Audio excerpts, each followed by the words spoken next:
నమ్ముట వలన, నమ్మి బాప్తిజము తీసుకోవడం వలన దేవుని మహిమతోనూ నింపబడతావు, దేవుని ఆత్మతో నింపబడతావు, దేవుని అభిషేకముతో నింపబడతావు. ఆ దేవుని ఆత్మ, దేవుని అభిషేకము నీలో నుండి ఏం చేస్తుందంటే ఆ యొక్క అభిషేకాన్ని విడుదల చేస్తుంది. మనమేమో వాక్యం చదువుతాం, వింటాం, కానీ వాక్యంలో ఉన్నటువంటి ఆ సత్యాన్ని కొన్నిసార్లు మనము యాక్సెప్ట్ చేయలేం మనం. అందుకే పడిపోతూ ఉంటాం మనం.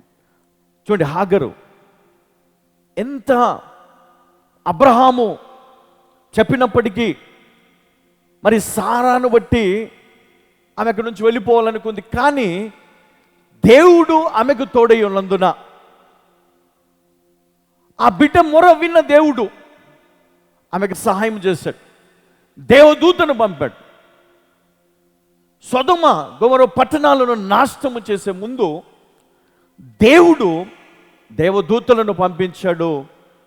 ఇదిగో లోతు భార్యను, వారి పిల్లలను దేవుడు బయటికి తీసుకొని వచ్చాడు. అది దేవుని కృప, అది దేవుని ప్రేమ. కానీ ఈరోజు మన జీవితంలో ఉన్నటువంటి హృదయ కాఠిన్యమును బట్టి మనము ఈ కృపను మనం పొందలేకపోతా ఉన్నాం. హల్లెలూయా. అందుకే మనం ఈరోజు చూస్తూ ఉన్నాం, మన జీవితంలో నమ్మి బాప్తిజము తీసుకున్నప్పటికీ కూడా అధికారమును మనం వాడటంలే. అధికారాన్ని వాడాలా.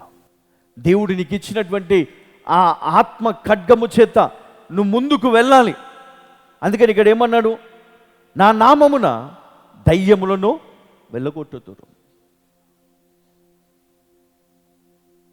కొంతమంది కొన్ని భయంకరమైన రోగాలతో బాధపడుతూ ఉంటారు. ఇవన్నీ ఎవరు తీసుకొస్తారంటే దయ్యాలు తీసుకొస్తారు. మరి అది విడిచిపోవటం ఎట్లా అంటే, చూడండి, ఇక్కడ నమ్మి బాప్టిజము పొందిన వారు రక్షించబడుదురు అన్నాడు. అంటే ఎప్పుడైతే నువ్వు క్రీస్తును యాక్సెప్ట్ చేసావో నీ లైఫ్లో, ఎప్పుడైతే నువ్వు క్రీస్తును నీ రక్షకుని అంగీకరించావో, నువ్వు వెళ్ళు ప్రతి మార్గములో దేవుడు తన దూతలకు ఆజ్ఞాపిస్తున్నాడు నిన్ను కాపాడడానికి. హల్లెలూయా. నిన్ను తప్పించడానికి, నిన్ను బలపరచడానికి. అందుకే మన లైఫ్లో ఉన్నటువంటి అనేక సమస్యలు మనం జయిస్తూ ఉంటాం. కాకపోతే మనుషులు దేవుడు చేసిన మేలను మర్చిపోతూ ఉంటారు. నిన్ను స్వస్థపరిచాడు, నిన్ను నిలబెట్టాడు దేవుడు. అదేవిధంగా ఈరోజు ఇక్కడ వీరు చేసినటువంటి ఆ యొక్క దేవుని దృష్టిలో వారు చేసినటువంటి ఆ ఘోరమైనటువంటి తప్పును బట్టి ఆ పట్టణానికి తీర్పు దేవుడు విధించాలనుకున్నాడు. అయితే అబ్రహాము అడిగినందున అబ్రహాము నిమిత్తం ఆయన ఏమన్నాడు, అక్కడ ఒకవేళ నీతిమంతుడు ఉంటే కనుక ఆ నీతిమంతుల నిమిత్తం నేను ఆ పట్టణాన్ని నాశనము చెయ్యను అని మాట ఇచ్చాడు. అయినా కూడా నాశనము చేశాడు అంటే దాని అర్థం ఏంటి? దేవుని దృష్టికి అది ఘోరమైనది. కాబట్టి మరి ఈరోజు మన జీవితాల్లో కూడా మనము అనుదినం మన ప్రార్థనలో జ్ఞాపకం చేసుకోవాలి. అయ్యా, నేను రక్షించబడ్డాను, నేను బాప్తిజము తీసుకున్నాను, కాబట్టి నేను నమ్ముతున్నాను, నమ్మిన వారి వలన సూచక్రియలు కనపడును. కాబట్టి నీ ప్రార్థన గొప్పది.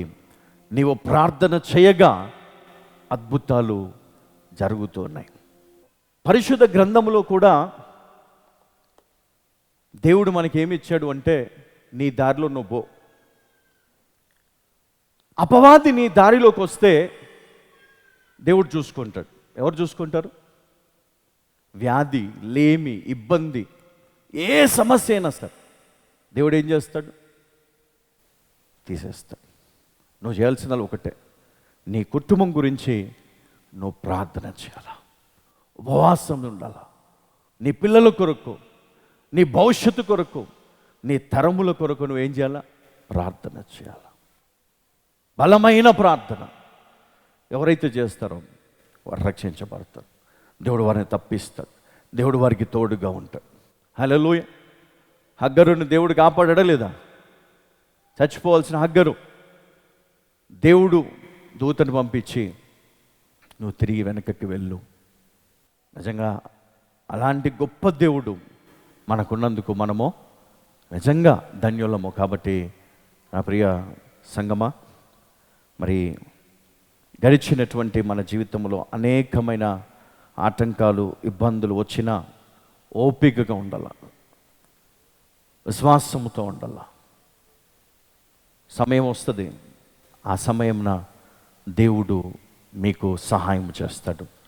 నువ్వు పడిపోయినా దేవుడిని నిలబెడతాడు, నిన్ను ఆదుకుంటాడు. నీ ఉద్యోగంలో, వ్యాపారంలో, అన్ని రంగాల్లో దేవుడిని కావలసిన బలమును, శక్తిని ఇస్తాడు. హల్లెలూయా.